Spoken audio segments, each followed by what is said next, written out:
Señoras y señores, una rap entrevista más aquí en el estudio, en casa, barrio de nuestro queridísimo colaborador, cineasta, monero, historietista, Acelo Ruiz, mejor conocido en el mundo de esta vida moneril como Chelo. Maestro. Muchas gracias por venir, bienvenidos. No, pues al contrario, muchas gracias por recibirnos en tu espacio, en tu barrio, en tu respirador. Le estoy viendo el desorden como buen monero, tus bocetos, tus lápices, tus plumas. Cuéntanos, mi querido Chelo, ¿cuánto tiempo tienes de ser monero? Esa es una pregunta un poco complicada porque yo me acuerdo que fuimos hace poco, ¿te acuerdas que fuimos a cenar con Helio Flores? Sí. Y yo te dije, es que yo apenas que estoy empezando. Y tú me dijiste, no, pues no estás empezando.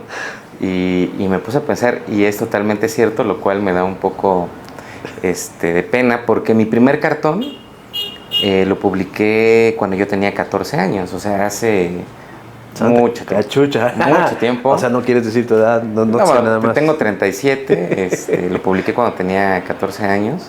Ese fue mi primer cartón. ¿Dónde fue? En un periódico de Oaxaca que se llama El Imparcial. Sí, cómo no. Tenía una compañerita de la secundaria que era hija de un reportero y yo dibujaba en las libretas en la secundaria y ella me dijo, oye, mi papá trabaja en el periódico, ¿por qué no me das un mono y se lo llevo?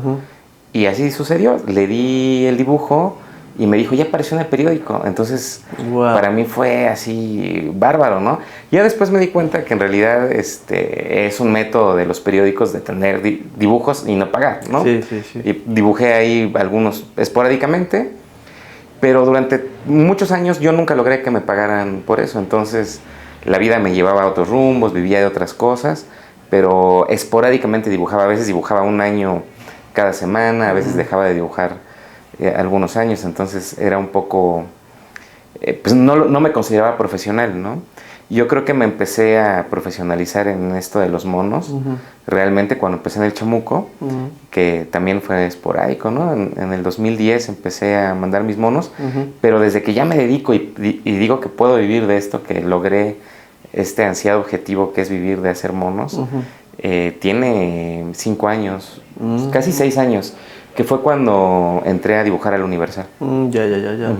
Y al muy poco tiempo te otorgaron el Premio Nacional de Periodismo, tengo entendido, ¿no? Sí, fue muy chistoso porque, pues, creo que un dibujo que mandé al tercer mes, si no es que menos, que yo había entrado, por un cartón sobre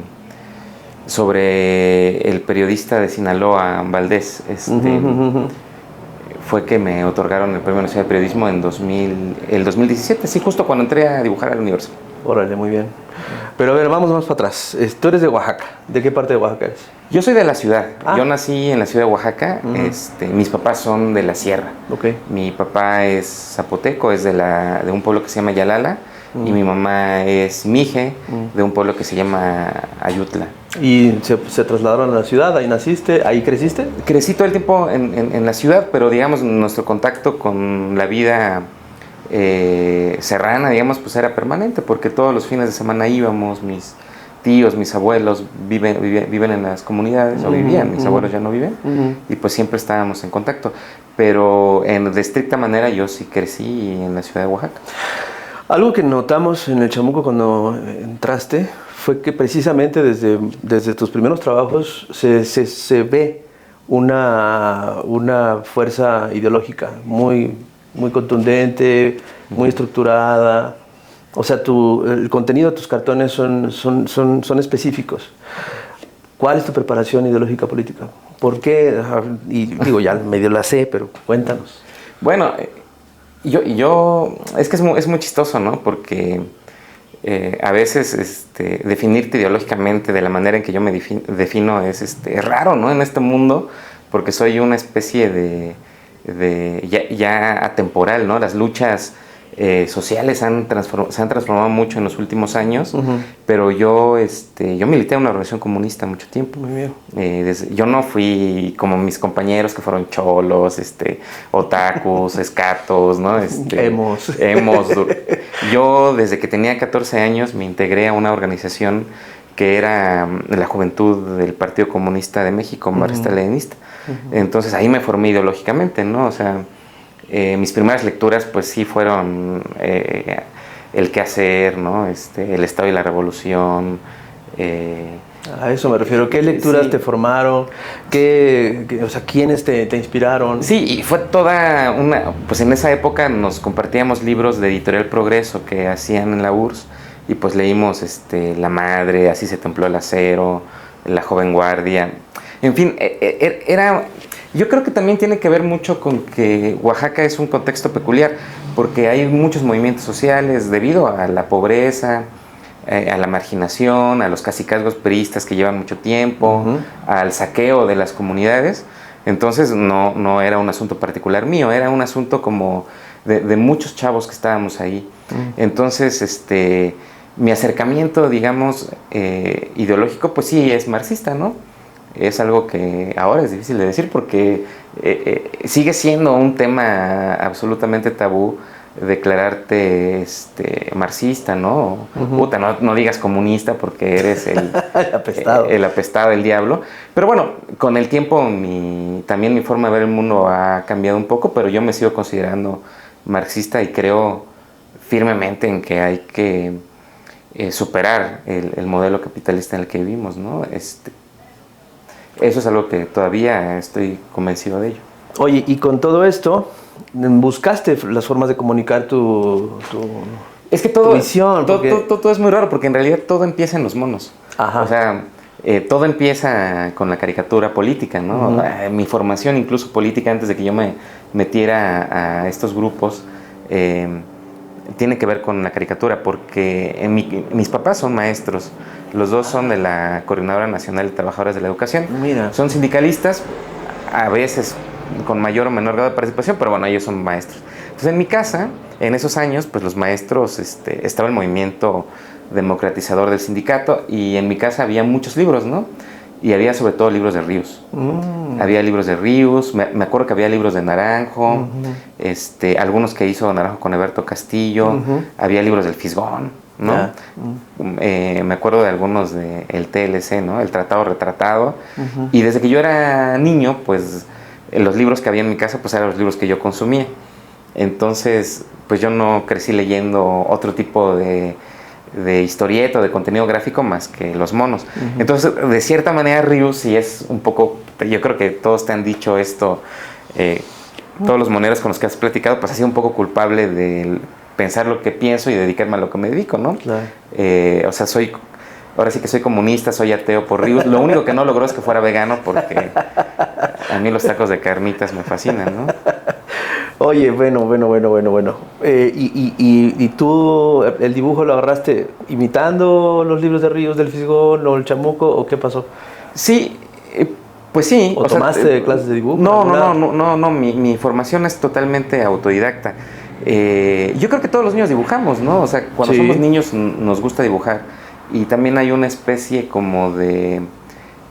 ¿cómo podríamos decirlo? Como de festejo cuando te salen bien los dibujos, ¿no? Por parte de tus papás, de tus tíos, ¿no? Como que te animan. Entonces eso te da como una idea de que a lo mejor no eres tan malo dibujando. Y obviamente copiábamos dibujos de los dibujos que estaban en casa, ¿no? De Abel Quesada, me acuerdo que había. Ah, ¿también? Había libros de compilaciones de cartones de Abel Quesada. Ya. Porque fíjate que al contrario de lo que suele suceder, a ti sí te motivaron, de ti no se burlaron. ¿Qué es lo que pasa? Muchos niños dejan de dibujar porque se empiezan a comparar, porque el hermanito, la tía, no sé qué, se burla de ellos, y mucha gente deja de dibujar. Pero básicamente pues, todos podríamos seguir dibujando. Bueno, si saben escribir, te aseguro que... Bueno, también hay algo raro, ¿no? Porque también cuando yo como que una de mis primeras intenciones cuando era yo chavillo era estudiar arte, ¿no? ¿Ah, sí? Estudiar pintura, ¿no? Algo así. Bueno, Oaxaca eso es como algo más o menos medio... Sí. Medio familiar. Sí, no, ahora es la tierra de los pintores, grabadores. Sí. Y en ese tiempo como que mis papás, sobre todo mi madre, decía, ay, mejor estudia algo, ¿no? Mete típico. Algo normal, ¿no? Sí, porque puede ser difícil vivir de esto. Claro. Y tiene un poco de razón, o sea, de cierta manera tú sí eres también un privilegiado de poder vivir de esto, porque todo el tiempo, bueno, a mí, no sé si a ti me llegan a Instagram compañeros y compañeras que están intentando empezar a dibujar y pues siempre es como me dedico a esto, ¿no? Exacto. Sobre todo a la caricatura política, que yo creo que es ultra complicado porque está muy cerrado, ¿no? Yo no sé si tú lo consideras igual. Yo creo que sí es un oficio a fuego lento. Uh-huh. Sí tiene una carga de autodidacta, ¿no? De estarle dibujando diario. Hemos notado que el obligarte a dibujar diario, uh-huh, ¿no? Te genera el oficio. O sea, entiendes la fórmula. O sea, ¿cuál es tu fórmula? Esa es otra cosa que te quería preguntar. ¿Cómo logras, porque sí es muy, muy característico de ti, cómo logras llegar a hacer el cartón? ¿Cómo te despiertas? A ver, ¿cuál es tu proceso creativo? Porque hemos visto que tus resultados no se parecen a ninguno. Yo vengo de la fórmula de Helguera, de Hernández, que fueron mis maestros, ¿no? El Fis, el Flores, Naranjo, es una fórmula del cartón. Y tú resultas unos cartones muy específicos, con una solución muy particular. Una vez Pepe me decía que el estilo no es algo que busques, a veces es la única manera en la que lo puedes hacer, ¿no? Uh-huh. O sea, es la imposibilidad de encontrar otra manera de dibujarlo, a veces se da solito. Fíjate que no sé, me ha costado trabajo a veces encontrarle un poco la ruta para solucionar un cartón. Yo creo que también es el oficio, ¿no? Entre más veces lo hagas, te cuesta menos trabajo. Me acuerdo cuando estaba yo empezando a enviar mi cartón al Universal, a veces era realmente una sufridera y tú decías, no.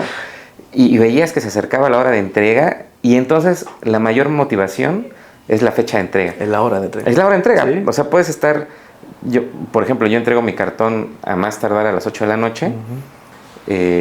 Es muy chistoso, ¿no? Porque estás toda la mañana pensando, no se te ocurre nada, dan las 5 o 6 de la tarde y te quedan 2 horas y algo se te ocurre.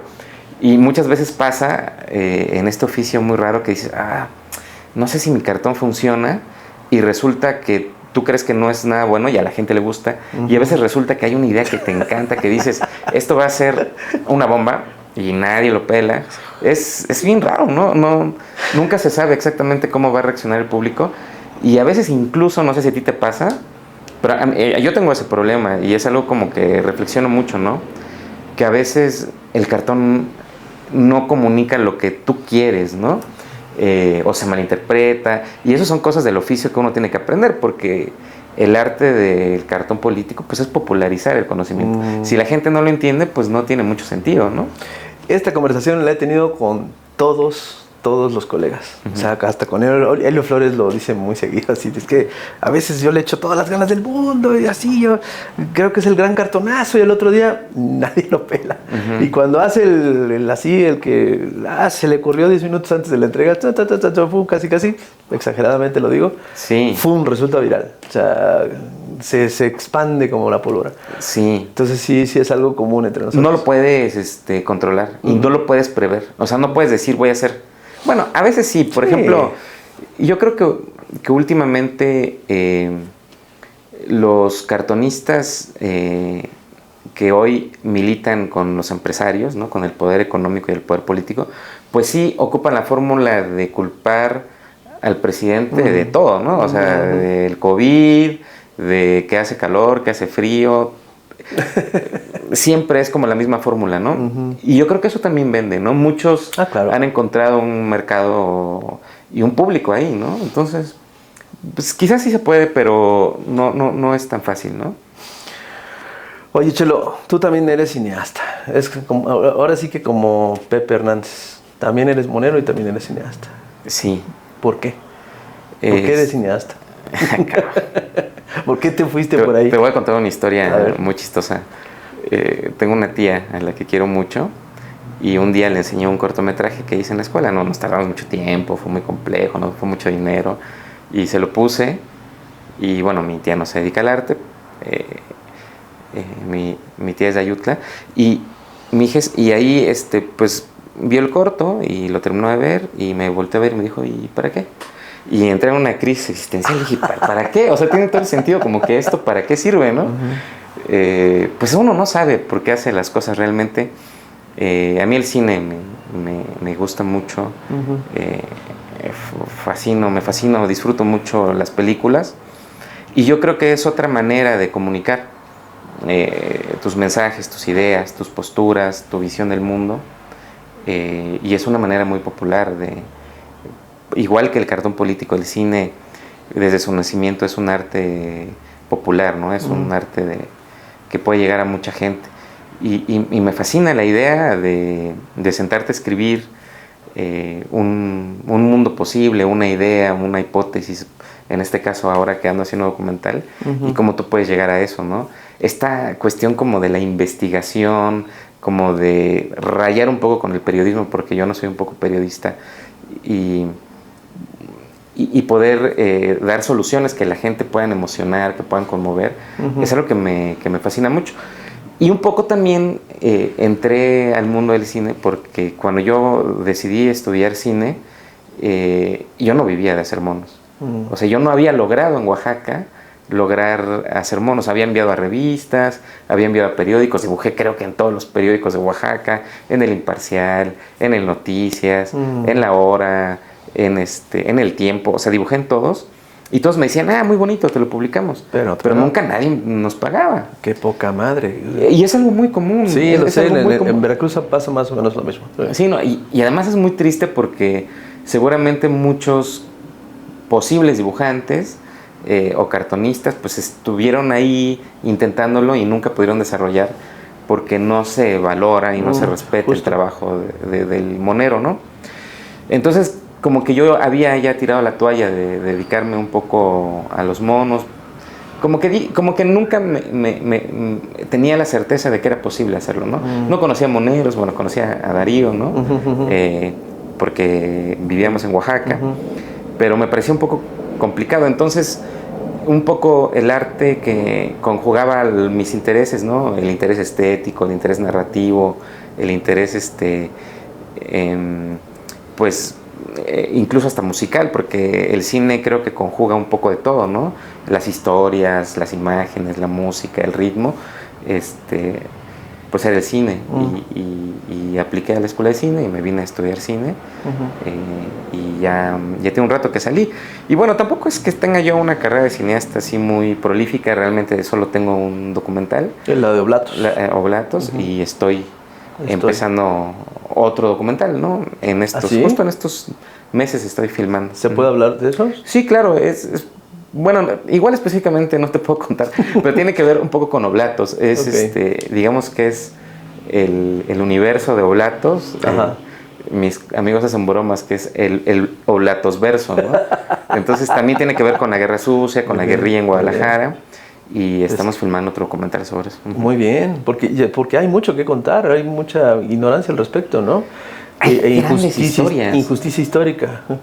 Hay injusticia histórica porque no se habla de eso, ¿no? Para empezar.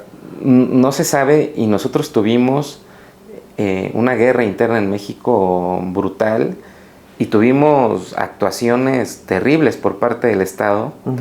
Y también tuvimos héroes, ¿no? O sea, y yo siempre digo que los gringos, los estadounidenses lo hacen muy bien, ¿no? Ellos ya hacen películas de los Black Panthers, de Martin Luther King, de sus luchadores por los derechos civiles, y hacen cultura de eso, ¿no? Hacen mucho documentales, ficciones, hablan de eso abiertamente y hacen productos culturales, ¿no? Aquí no, aquí es tristísimo, ¿no? Porque hay toda una etapa de la historia de México que está silenciada, ¿no? Oculta, en que no sabemos que para llegar a los procesos democráticos que hoy medianamente se viven, tuvo que haber gente que tomó las armas para abrir esos espacios, ¿no? Que se enfrentó al gobierno, al Estado, a la represión, a momentos en donde realmente no se podía disentir de ninguna manera, ¿no? Donde la prensa, la televisión, la radio estaban tomados por la opinión del gobierno y del PRI y de las instituciones, ¿no? ¿Qué otras historias crees que necesita conocer la gente? Porque esto por supuesto, ¿no? Y lo estás trabajando, la Guerra Sucia. Pero hay muchos otros episodios en la historia de nuestro país que debería de conocer la gente? ¿O qué historias te gustaría contar? Como cineasta, como historietista, como ilustrador, o sea, no sé. Yo no lo sé, pero fíjate que yo tengo una idea, ¿no? El problema de que no hay acceso a la cultura para todos, es decir, se habla del privilegio y el privilegio blanco y todo eso, pero es cierto que el desarrollo cultural, el acceso a las herramientas, se concentra en zonas muy específicas, ¿no? Clase media, incluso hasta se podría decir en qué colonias de la Ciudad de México están los cineastas o los artistas, ¿no? Claro. Y eso te determina tu manera de ver el mundo, ¿no? Entonces hablas del mundo como si todo fuera la Roma Condesa, ¿no? Sí, exacto. Y pues ahí tus contextos son muy particulares y tus maneras de ver el mundo son muy particulares. Y de contarlas. Por eso yo Por creo... ende. Exacto. Por eso yo creo que el acceso a las herramientas culturales, a todas las expresiones artísticas, debe de estar en todos lados, ¿no? Porque un cineasta que venga de la Sierra Tarahumara necesariamente no va a contar lo mismo. Entonces va a empezar a contarnos historias que son igual de fascinantes, pero que son de otros contextos. Entonces yo creo que historias, o sea, ahora que hablando de eso, ¿no? Del documental o del periodismo dibujado o de todo lo que todas las herramientas de expresión que nos pueden ayudar a interpretar el mundo y a conocerlo, nos hemos dado cuenta que hay historias fascinantes en todo el país, o sea, fascinantes desde los despojos, desde las luchas de las comunidades, las organizaciones sindicales. Hay muchas cosas de las que hablar y más bien lo que hace falta es vida, ¿no? O sea, yo de repente, ahora que estoy haciendo la investigación para este nuevo documental, de repente me encuentro con temas que tú dices, esto podría ser una serie de televisión, ¿no? No las diré para que nadie me robe. No. Pero hay ahorita Netflix. Muchísimas, ¿no? No, pues que me llamen, ¿no? Pues sí. Oye, Chelo, hay otra parte de ti que admiramos mucho y es el Chelo activista. Eres muy activista. Pues realmente ya no tanto, ¿eh? Bueno, lo que ahorita ya no, igual son por etapas, igual así, pero sí te hemos notado muy activista con el asunto del agua en Oaxaca. Cuéntanos un poquito de eso. Bueno, yo no me considero ahora mismo un activista, digo, los activistas de verdad merecen un reconocimiento aparte. Yo creo que lo que hago a través de mi trabajo es tratar de expresar las cosas que pienso, las causas en las que pienso. Pues el caso, por ejemplo, de Ayutla, pues fue un asunto muy triste, ¿no? Mis abuelos, mis tíos son de allá y había un manantial que estaba en la comunidad de Ayutla. En un momento el pueblo de al lado, porque se dice que era un problema entre comunidades indígenas, considero yo que no, que es un tema un poco más, que hay intereses oscuros detrás. Un grupo armado llegó a ese manantial donde se surtía el agua a Ayutla, y se lo quedó, ¿no? Y destruyó los tanques de agua que surtían a la comunidad. Pero además fue muy, muy curioso porque ese acto fue respaldado por todos, ¿no? Desde presidentes municipales, incluso del propio Ayutla, gobernadores en ese tiempo, Alejandro Murat, el propio presidente de la República, López Obrador, porque además fue un acto que no entendíamos por qué había generado el consenso de todas las instituciones, porque había sido un acto criminal, un acto de un grupo armado, pero además habían asesinado a un comunero y habían secuestrado a 4 mujeres del pueblo, ¿no? Y lo que les pasó a ellas fue, pues es indecible, ¿no? Y a pesar de eso se ha celebrado, ¿no? la solución del conflicto, y la solución del conflicto fue básicamente darle el manantial y darle esas tierras al grupo agresor de la comunidad de al lado, y pues hoy el asunto aparentemente está cerrado, ¿no? Pero por muchos años se le privó de agua a una comunidad, y yo siento que tiene que ver, esa es mi hipótesis, porque en el fondo no sabemos exactamente qué está detrás, pero tiene que ver con la guerra por el agua. O sea, el agua, tú lo sabes, en el caso de Monterrey, pues ya llegó el año pasado a la escasez casi total de líquido. Ciudad de México está pasando lo mismo. Eso, sí. Y yo creo que el agua es el nuevo petróleo, ¿no? Las guerras, el acaparamiento de ese líquido, pues va a ser fundamental, ¿no? Entonces, quién sabe quién está detrás. Tenemos hipótesis, no nos atrevemos a decirlas porque no tenemos las pruebas o los pelos de burro en la mano. Pero bueno, bueno, tanto de activista no, pues obviamente me entré a hacerle dibujos como todos, ¿no? Pero pues quienes vivieron allá esos momentos fueron quienes realmente se enfrentaron a una orquestación del Estado, ¿no? ¿Tú consideras con esto que me acabas de decir que a veces nuestro trabajo no basta? Es que mucha gente me ha calificado, nos ha calificado de que en cuanto salimos a las calles y nos manifestamos y hacemos ruido y hacemos esto, dejamos de ser periodistas, dejamos de ser moneros y entonces nada más son activistas y entonces hay una hasta hipocresía, nos dicen. ¿Tú consideras eso? ¿Que es necesario salirse a veces del escritorio, ir a marchar, ir a buscar pues, todas las formas posibles? Nosotros no lo vamos a hacer, los ciudadanos lo hacen, siempre, ¿no? Somos ciudadanos también, claro, se le olvida. Claro, somos ciudadanos, pero aparte los movimientos sociales, las luchas populares existen y son las que generan el cambio, ¿no? Yo sí creo, otra vez regresando al primer tema, que el motor de la historia es la lucha de clases, aunque se le niegue, la gente podrá negarlo, pero es algo que asuste. Pero eso es pues algo que sucede naturalmente. Obvio. Pero por otra parte, no hay tal imparcialidad, ¿no? O sea, por ejemplo, Enrique Krause, Aguilar Camín, o Loret de Mola, ¿no? Se ponen la vestimenta de periodistas ciudadanos y en el fondo, no, en el fondo son propagandistas de un régimen, ¿no? Claro. O ellos creen eso. Y por otro lado también todos los periodistas tenemos una postura política, ideológica, aunque no lo aceptemos, claro, ¿no? Pero en nuestro caso, como la caricatura es el género de opinión, pues lo puedes expresar abiertamente, ¿no? Claro. Y yo creo que todo lo contrario, si tú abiertamente hablas sobre tus posturas ante el mundo, yo creo que no hay trampa, ¿no? Lo tramposo es ponerte un disfraz de imparcial y en el fondo estés engañando a la gente, justo, ¿no? O te estés autoengañando, que es lo peor. Bueno, o por ejemplo con lo del INE, todos los que salieron a marchar hablando de una democracia imparcial, de un organismo ciudadano, hoy cuando sale Lorenzo Córdoba del INE, te das cuenta que se realmente se mete a latinos y se pone la playera de lo que realmente le hacía, ¿no? Se quita la camisa y se le ve la verdadera playera, claro, y los calzones. Y todas las personas que fueron y se compraron ese discurso de imparcialidad o de ciudadanía, pues realmente se vieron engañados. Yo espero que algunos ya se hayan dado cuenta, ¿no? Espero.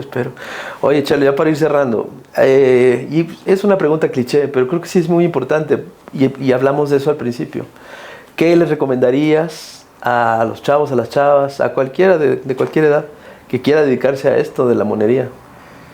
Híjole, es algo que te juro que de repente en el Instagram me aparecen... Te preguntan eso. Sí, y hasta me mandan los dibujos, ¿no? Claro. Y yo a veces les puedo dar comentarios, a veces no sé mucho qué decir.